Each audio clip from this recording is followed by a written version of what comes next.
하나님의 말씀 함께 보겠습니다. 하나님 말씀은 요한복음 7장 37절에서 52절의 말씀입니다. 신약성경 156면 혹은 157면에 있는 요한복음 7장 37절에서 52절의 말씀입니다. 이 계시의 말씀을 읽을 때 하나님의 음성이 여러분 마음속에 들려지길 원합니다. 명절 끝날 곧 큰 날에 예수께서 서서 외쳐 이르시되 누구든지 목마르거든 내게로 와서 마시라. 나를 믿는 자는 성경의 이름과 같이 그 배에서 생수의 강이 흘러나오리라 하시니 이는 그를 믿는 자들이 받을 성령을 가르쳐 말씀하신 것이라. 예수께서 아직 영광을 받지 않으셨으므로 성령이 아직 그들에게 계시지 아니하시더라. 이 말씀을 들은 무리 중에서 어떤 사람은 이 사람이 참 그 선지자라 하며 어떤 사람은 그리스도라 하며 어떤 이들은 그리스도가 어찌 갈릴리에서 나오겠느냐. 성경에 이르기를 그리스도는 다윗의 씨로 또 다윗이 살던 마을 베들레헴에서 나오리라 하지 아니하였느냐 하며 예수로 말미암아 무리 중에서 쟁론이 되니 그 중에는 그를 잡고자 하는 자들도 있으나 손을 대는 자가 없었더라. 아랫사람들이 대제사장들과 바리새인들에게로 오니 그들이 묻되 어찌하여 잡아오지 아니하였느냐. 아랫사람들이 대답하되 그 사람이 말하는 것처럼 말한 사람은 이때까지 없었나이다 하니 바리새인들이 대답하되 너희도 미혹되었느냐. 당국자들이나 바리새인 중에 그를 믿는 자가 있느냐. 율법을 알지 못하는 이 무리는 저주를 받을 자로다. 그 중에 한 사람 곧 전에 예수께 왔던 니고데모가 그들에게 말하되 우리 율법은 사람의 말을 듣고 그 행한 것을 알기 전에 심판하느냐. 그들이 대답하여 이르되 너도 갈릴리에서 왔느냐. 찾아보라 갈릴리에서는 선지자가 나지 못하느니라 하였더라. 아멘. 이것은 하나님의 말씀입니다. 영화의 한 명대사저 중에 뭐 이런 거 있잖아요. 이제까지 이런 맛은 없었다. 이것은 갈비인가 통닭인가. 여러분 혹시 기억하실지 모르겠는데요. 극한 직업이라는 나온 대사입니다. 오늘 본문에 보니까 이제껏 이렇게 말한 사람은 없었다. 이것은 사람의 소리인가 하나님의 음성인가. 뭐 이런 이야기가 하나 등장합니다. 오늘 우리가 읽은 이 요한복음 7장은 예수님께서 초막절에 예루살렘에 올라가셔서 이 가르치셨던 즉 성전에서 가르치신 장면을 기록하고 있습니다. 요한복음 7장 10절 14절에 보면 예수님께서 명절 중간, 이 명절이 초막절이고요, 초막절에 성전에 올라가셔서 가르치셨다 기록하고 있습니다. 이 초막절 다른 말로 말하면 장막절이라고 하고요, 유대 말로는 스콧이라고 부릅니다. 이날은 어떻게 절기를 지키냐면 많은 사람들이 예루살렘에 모여서 이 룰라브라고 하는 나뭇가지들, 세 종류의 나무 그리고 레몬 같은 열매 하나를 들고 아침마다 동이 들 때면 동서남북으로 높이 쳐들고 위와 아래까지도 이렇게 가리킵니다. 그러니까 동서남북 위아래 6방향을 향해서 흔들게 되는데요, 이것은 온 세상에 하나님이 계시며 그리고 모든 자연을 주관하시는 분은 하나님입니다를 고백하고 있는 내용입니다. 그리고 이렇게 성전에 또 이 백성들이 모여서 이 시편 할렐 찬송, 즉 찬송 시편들을 부르는데 그 중에 하나가 시편 118편이고요. 우리 지난주에도 소개했습니다만 25절입니다. 한번 해볼까요? 여호와여 구하옵나니 이제 구원하소서. 여호와여 우리가 구하옵나니 이제 형통하게 하소서. 그 앞절 첫 절에 여호와여 구원하옵나니 이제 구원하소서, 요 말을 히브리 말로 하면 호시아나, 여러분이 하는 호산나하고 같은 말이에요. 그러니까 호산나라고 이야기를 합니다. 근데 이렇게 백성들은 이 눌라브라고 하는 나뭇가지를 동서남북 그 위아래로 들어 올리면서 하나님이 계시다라는 것을 고백할 때에 제사장들은요, 아침에 동이 들 때마다 성전에 금주전자를 이렇게 들고 성전에서 나와서 우리가 아는 실로암 못이라는 곳에 가서 물을 받아다 다시 성전 안으로 들어갑니다. 근데 이렇게 실로암에서 물을 받고 성전에 들어가는 그 문이 여러분 수문이에요. 워터게이트. 이름이 물의 문이에요. 그래서 이 물의 문으로 나와서 실로암에서 물을 채워다가 그것을 제사장이 성전 제단에 붓게 되고, 이렇게 성전에서 나와서 실로암 못에서 물을 받아 다시 성전으로 들어가는 동안에 이 백성들은 그 뒤를 따라가게 되고요. 제사장은 물을 부으면서 이사야서의 말씀을 선언하고 백성들도 함께 외치게 되는데, 그 말씀이 이사야 12장 2절입니다. 한번 같이 해볼까요?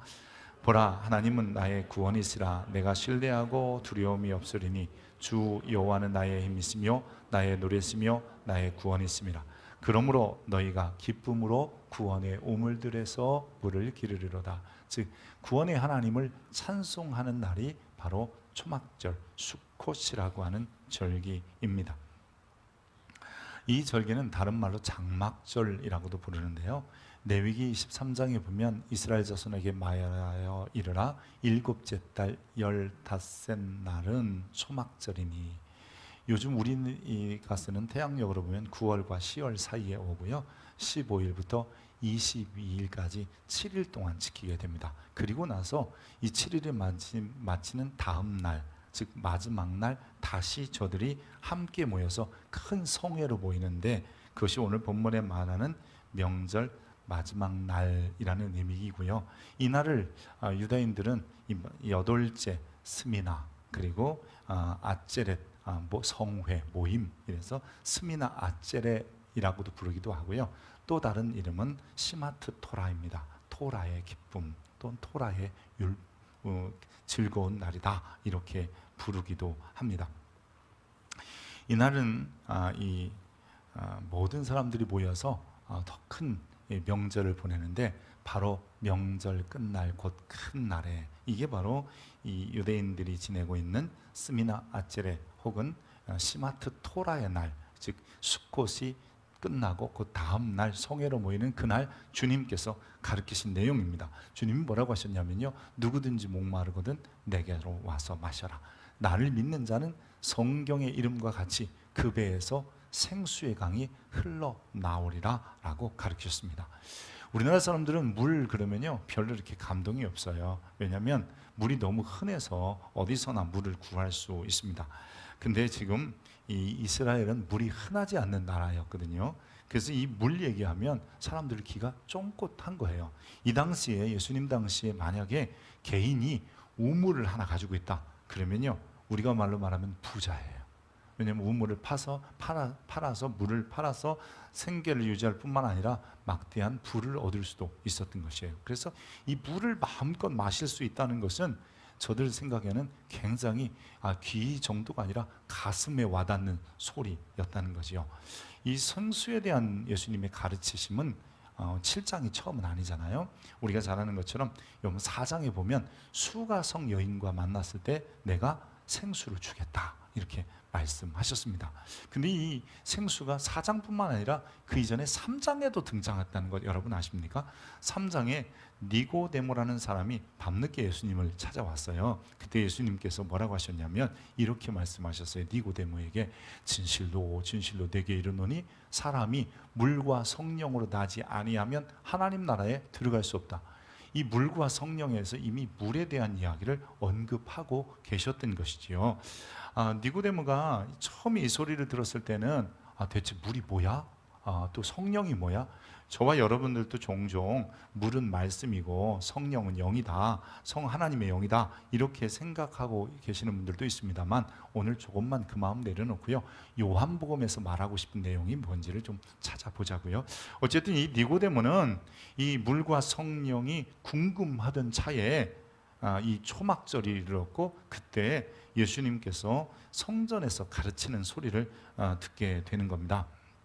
그때 예수님께서 내가 주는 이 물이 있는데 그 물은 네 배로부터 계속해서 흘러날 것이다 라고 합니다. 왜 하필 그 생수가 배에서부터 나왔을까요? 여러분, 우리나라 사람들은 우리 가슴을 하면 이 심장을 생각합니다. 근데 유대인들은 중심 그러면 배를 생각하고요. 그게 바로 가장 깊은 곳이기도 하고 자기의 중심이라고 생각했던 거예요. 그래서 예수님께서는 너희 중심으로부터 그리고 가장 깊은 그곳으로부터 생수가 끊임없이 흘러서 목마르지 않게 될 것이다 라고 말씀하십니다. 근데 38절에 생수로 강으로부터 생수가 나는데 그게 무엇이냐? 39절엔 이렇게 설명합니다. 이는 그를 믿는 자들이 받을 성령을 가르쳐 말씀하신다라고 얘기합니다.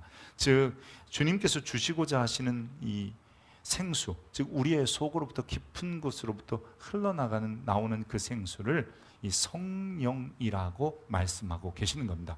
근데 아직 이 예수님이 말씀하실 때, 이 초막절에 말씀하실 때는 사람들이 성령이 어떻게 우리에게 임하시는지, 또 성령의 역사가 무엇인지를 잘 알지 못합니다. 이유가 아직 그들에게 성령이 임하지 않으셨기 때문이에요. 그래서 오늘 이 요한복음을 기록한 사도 요한이 자기가 오순절날 성령 받고 나와 보니까 이 배에서 성령의 넘치심 혹은 생수가 뭐라는 것을 알았기 때문에 가로치고 부연 설명하는 거예요. 아직 예수님이 영광을 받지 못해서 너희가 그것을 알지 못한다. 과거에 그랬다. 그러나 지금 이 기록할 때는 안다. 이런 뜻이지요. 이 실제로 이 예수님께서 이 영광을 받기 전까지는 저들이 잘 모르고 있었던 것은 사실입니다. 4장에서 수가성 여인에게 예수님이 육신의 목마름을 통해서 영생의 목마름을 이야기하셨고요. 또 니고데모에게 이 진리를 갈구하고 희구했던 이 영적인 목마름을 그에게 이 거듭남을 통해서 설명하셨습니다.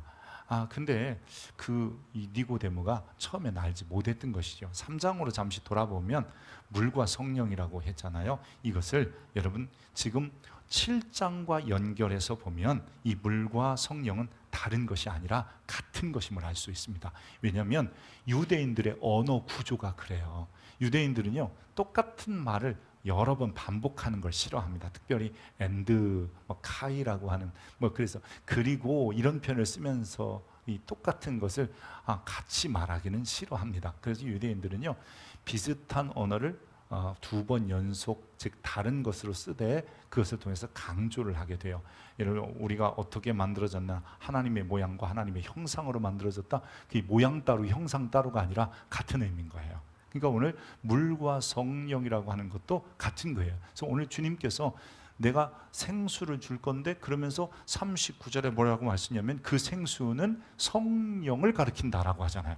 그러니까 거듭남은 반드시 물과 성령 같은 거예요. 여러분 주님이 주시는 것으로부터 혹은 주의 영으로 거듭나야 된다고 말씀하고 계시는 겁니다. 다른 말로 말하면 예수 그리스도를 믿을 때 우리의 깊은 곳에 생수의 강, 즉 생수가 그때부터 솟아나기 시작하고 다시는 물길로 다니지 않아도 되도록 주님께서 이미 그 안에 근원, 강 자체를 넣어놨다 이렇게 말하는 겁니다. 예수님을 만난 사람, 예수님을 메시아로 믿는 사람은 여러분 더 이상 갈증, 목마름을 겪지 않게 될 거라고 예수님이 말씀하고 계시는 겁니다. 사회가 불안해지면요, 어려워지면 이 점집 혹은 무당집들이 성황을 이룬다고 합니다. 우리나라에 무당이나 점쟁이, 역술 종사자들이 얼마나 될까? 여러분 통계청의 통계를 보면 30에서 50만으로 추산합니다. 여러분 안 놀래네요. 2024년 우리나라 병원의 의사의 총수가 14만 명이에요. 별로 안 놀래요. 무당이 그렇게 많다고 그래도. 근데 목사의 수는 얼마나 되나? 여러분 목사님의 숫자가 보통 의사의 숫자보다 조금 적더라고요. 그래서 14만 명이 의사면 목사님들은 한 13만 명 정도 되더라고요. 무속인의 집을 찾는 사람들이 많은데 그것은 뭔가 갈증, 갈급함이 있기 때문이고 불안하기 때문이고 두렵기 때문입니다. 겉으로 드러나지 않은 수많은 사람들이 지금도 무속인을 찾아가서 점을 본다는 겁니다. 여러분 영국의 경제지 이코노미스트가 몇 년 전 보도한 내용에 의하면 우리나라 역술시장, 그러니까 무당 찾아가고 점집 찾아가는 그 시장의 규모가 37억 달러라고 그랬습니다. 37억 달러 얼마나 되느냐고요? 우리 돈으로 한 사람은 5조 5천억이에요. 여러분, 이 수많은 사람들이 왜 그곳에 찾아갈까요? 그것은 전부 뭔가 갈증을 느끼기 때문입니다. 생수를 마시면, 예수님을 만나면 최소한요 신앙의 회의가 없어져요. 여러분, 더 이상 허무함 때문에 이상한 진리를 찾아다니지 않아요. 죄책감으로부터 자유함이 오고요, 죽음의 두려움에서 벗어납니다. 영원한 천국의 소망이 생기게 됩니다. 이는 속으로부터, 우리의 중심으로부터 뭔가 끊임없이 흘러나오는, 내가 느끼지 못해도 야, 이런 거는 안 믿어도 안 쫓아다녀도 돼, 이런 마음이 생기기 때문인 것이에요. 여러분, 그리스도를 만나면요, 성경을 보면 진리를 알면 진리가 너희를 자유케 하리라 했는데, 성경은 예수님은 내가 길이요 진리요라고 그랬으니까 예수 만나면 자유함이 온다는 거예요. 진리는 우리에게 정말 자유함을 가져다 줘요. 예수님 때문에 얻는 자유를 성경은요, 요한복음은 그것을 평안이라고 하는 거예요. 예수님 때문에 오는 평안은 세상이 주는 것과 같지 아니하고, 그래서 마음의 근심과 염려, 갈급함을 못 느끼게 될 거라고 이야기하는 겁니다. 우리는 이것을 예수 믿으니까 행복해 이렇게 표현하는 겁니다. 여러분, 배에서부터 무언가 강이 흘러나와야 내가 그 부족하고 연약하고 없고 힘들고 이런 거에 연연하지 않고 여러분 평안을 느끼게 되는 것입니다. 예수님께서 삶의 목마름을 가진 여인, 수가성 여인을 만나 주셨고요, 진리에 대한 갈구가 있는 이 니고데모를 주님이 만나 주셨습니다. 심지어는 오병이어에 보면 모든 인생이 겸허하고 있는 먹고 사는 문제, 그런 문제를 해결해 주시면서 주님은 다시 한번 그에게도 참된 양식과 참된 음료를 그들에게 말씀하고 계십니다. 더욱이 요한복음은요 9장쯤 가면 이제 맹인의 눈을 고쳐주시는 사건이 나오는데, 이 맹인은 어떤 문제가 있었냐면 사람들이 그를 볼 때마다 저 죄인 그랬단 말이에요. 예수님의 제자들마저도 이 맹인을 보면서 예수님, 저 사람이 저렇게 소경으로 태어난, 맹인으로 태어난 이유가 뭡니까? 저 사람의 죄입니까? 부모의 죄입니까? 이렇게까지 말하는 거니까 사람들은 오죽했겠습니까? 근데 주님께서 그 사람에게, 그 맹인에게 실로암 목가에 가서 씻고 오라고 그렇게 얘기하시잖아요. 여러분, 실로암, 왜 굳이 실로암이었을까요? 베데스다가 더 낫지 않을까요? 베데스다, 여러분 5장에 나오는 거예요. 어떤 장소였죠? 수많은 사람들이 가서 질병을 치료하려고 모여있던 장소예요. 그곳은 은혜의 집, 자비의 집이라는 이름을 갖고 있는 곳이었는데 주님이 왜 하필 그곳이 아니라 실로암 못에 가서 씻으라고 했을까? 특별히 유대인들은, 여러분, 이 이스라엘의 예루살렘 안에는 연못이라고 하는 것과 그리고 샘이라고 하는 건 달라요. 연못이 없어요. 샘이 없어요. 샘은 물이 솟아나는 곳이고요, 연못은 그 샘에서 물길을 만들어서 물을 가둬놓은 곳을 연못이라고 합니다. 실로암은 연못이에요. 물이 솟아나는 게 아니라 물을 받아 가두어서 사용하는 곳이었거든요. 근데 주님께서 왜 그곳에 가서 씻고 오라고 하셨을까? 실로암은 초막절에 제사장이 물을 떠가면서 구원의 우물을, 구원의 물을 생각하라고 하는 곳이었기 때문입니다. 그래서 주님은 단지 이 사람의 눈을 뜨게 하는 것이 아니라 그분이 눈을 뜨게 하시는, 아니 생수를 주실 수 있는 분이다라는 것을 보여주고 계신 것이었습니다. 요한복음은 예수님이 누군지를 얘기하는 책이잖아요. 요한복음 9장 32절에 창세 이후에 맹인으로 난 사람이 눈을 뜨게 하였다는 말을 듣지 못했다는 표현인데, 이것은 뭐냐면 구약의 어떤 선지자도 맹인의 눈을 고친 적이 한 번도 없습니다. 그래서 그런 기록은 없어요. 즉 다시 말하면 이 맹인의 눈을 뜨게 하는 사건은 누구의 사건이냐면 메시아만 할 수 있는 사건이라고 구약 성경은 계속해서 말해왔습니다. 이사야 34장 35장 뭐 계속 얘기합니다. 그러니 예수님께서 맹인의 눈, 이 실로암 못 가서 눈을 씻고 와라 라고 한 이 맹인의 눈을 뜨게 함으로 인하여 자신이 누구다? 그리스도다, 메시아다라는 것을 분명히 보여주신 것입니다. 즉 다른 말로 말하면 인생의 모든 목마름을 해결하시는 분이다. 이 어떤 목마름이 있어요? 삶의 목마름이 있는 거예요. 여인처럼 부족해서 목마름이 있고요, 또 모든 것을 가졌는데도 불구하고 진리에 대한 갈급함이 있는 거예요. 그게 니고데모입니다. 또 때로는 인생의 보편적인 문제들을 가지고 있는, 즉 베데스다 들녘에 수많은 사람들이 모여서 떡을 먹고자 했고 좋은 지도자를 갈구했던 그런 사람들의 갈급함을 주님이 채워주고 계시는 겁니다. 그런데 당시 사람들에게는 성령이 임한 적이 없으니까 주님이 생수에 대해서 얘기해도 그저 마시는 물, 생수 한 병 이 정도로만 생각했던 겁니다. 그래서 7장 39절에 다시 한번 가로를 보면 예수께서 아직 영광을 받지 않으셨으므로, 이 영광을 받지 않았다라는 말은 예수님이 십자가에 죽고 부활하셨다, 즉 십자가 사건을 얘기합니다. 그래서 아버지여 아들을 영화롭게 하사, 아들이 십자가에 죽고 부활함으로 인하여 아버지를 영화롭게 하옵소서라고 예수님이 기도하셨던 이유도 거기에 있었던 겁니다. 즉 그리스도의 영광이란 그리스도께서 십자가에 달려 찢기시고 피 흘리신 후에 부활하신 놀라운 사건이에요. 그 이후에 우리가 잘 아는 오순절의 사건이 있었던 것이잖아요. 마치 광야에서 백성들에게 하나님 물을 주실 때 반석을 깨뜨려 물이 나오게 하신 것처럼 주님께서는 예수님이 자신의 몸을 찢기시고 찢으신 이후에 성령을 저들에게 부어주신 겁니다. 교회 절기적으로 보면 지난 주일이 성령 강림 주일이기도 했습니다. 하지만 우리가 오늘 다시 한번 오순절 성령의 임재가 마가 요한의 다락방에 모였던 이들에게 임한 것처럼 이 시간에도 성령의 임재를 여러분 사모하시는 여러분 되시길 바랍니다. 사실 이 생수가 속으로부터 나오기 전까지는요, 백성들이나 예수님의 제자들마저도 어떻게 했냐면 숨어 있었습니다. 그리고 마가 요한의 다락방에서 함부로 나서지도 못했습니다. 하지만 자기들 속에서부터 무언가 그게 꿈틀꿈틀 일어나는 것이 있는 거죠. 그게 생수가 나오기 시작하자 저들은 세상으로 나가 예수가 그리스도이심을 담대히 증거하기 시작한 것입니다. 믿는 자들에게 주시는 생수의 강이 그들에게서 역사하기 시작했기 때문입니다. 여기서 다시 우리는 니고데모를 한번 주목해 보아야 합니다. 그가 처음 늦은 밤에 주님을 찾아간 이유는 자신의 사회적 신분 때문에 늦은 밤에 주님께 나아갔을 겁니다.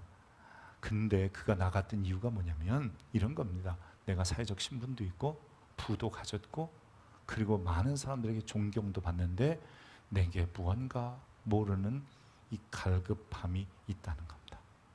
그래서 그는 주님께 나가서 선한 선생님 얘기를 하게 되는 거고 하나님으로부터 온 선생님 얘기를 하게 되는 겁니다.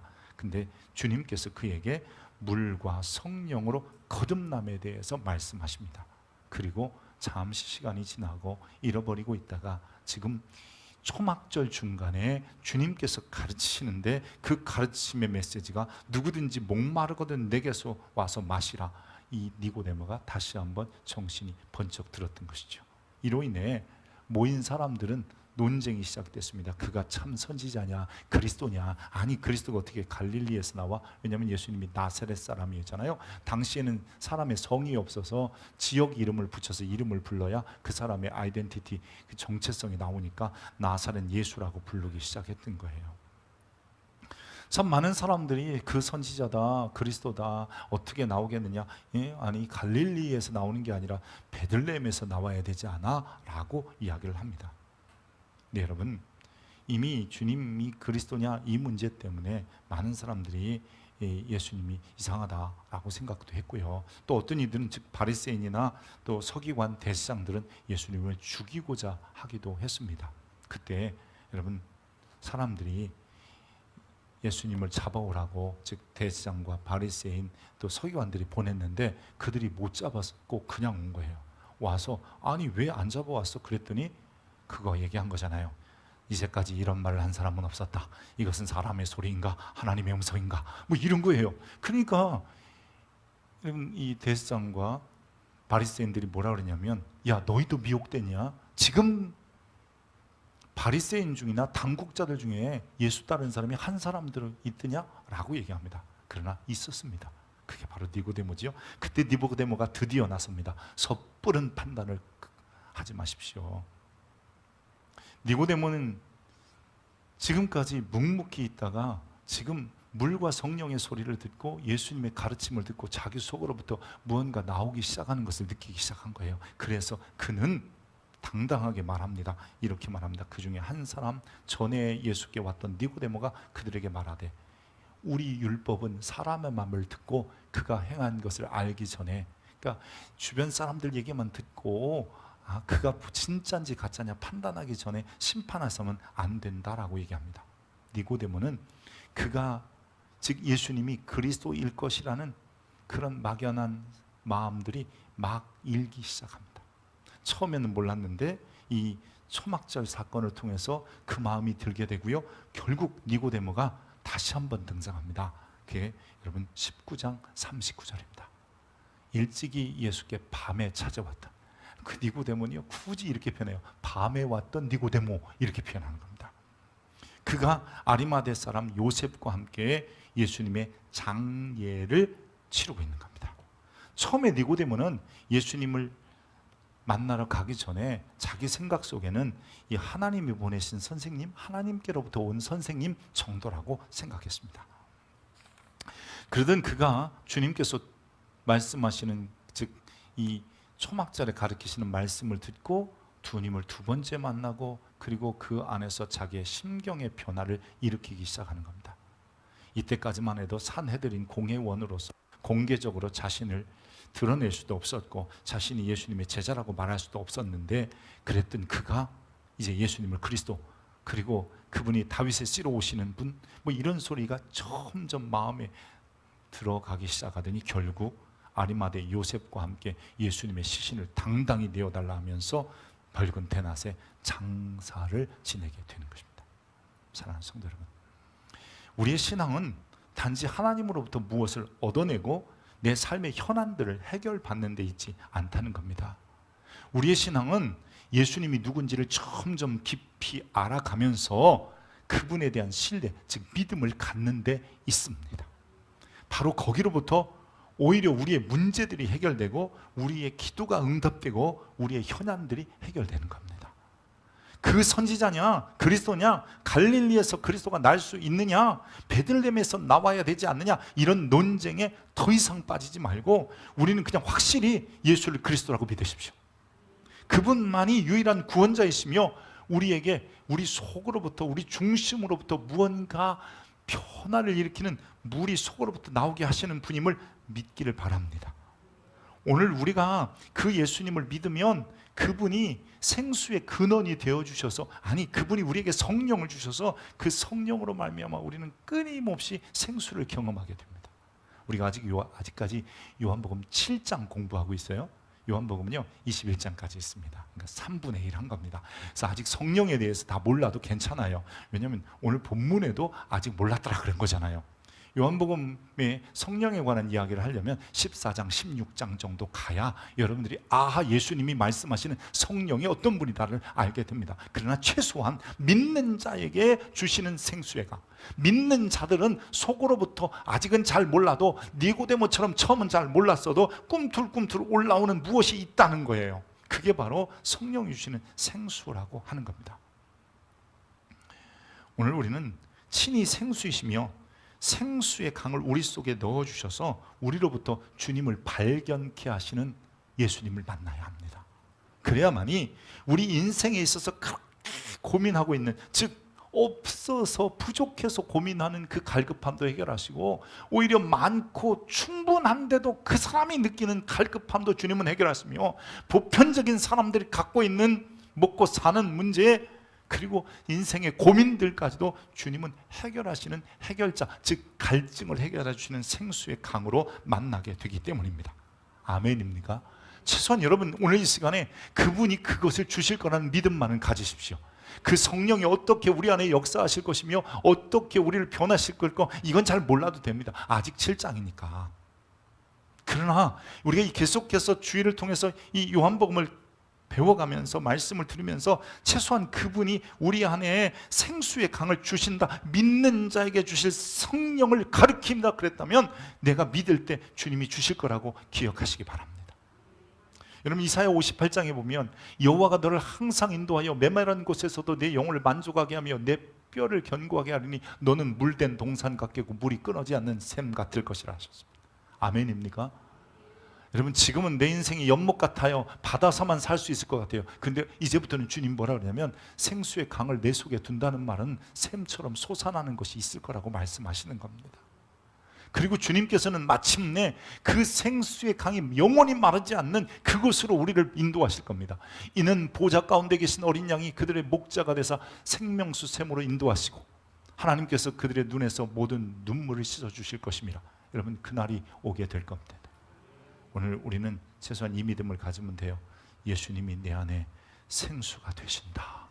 내가 예수 믿을 때 나도 모르는 사이에, 아직은 잘 몰라도 속으로부터 가장 깊은 곳으로부터 무언가 올라오게 될 것이다.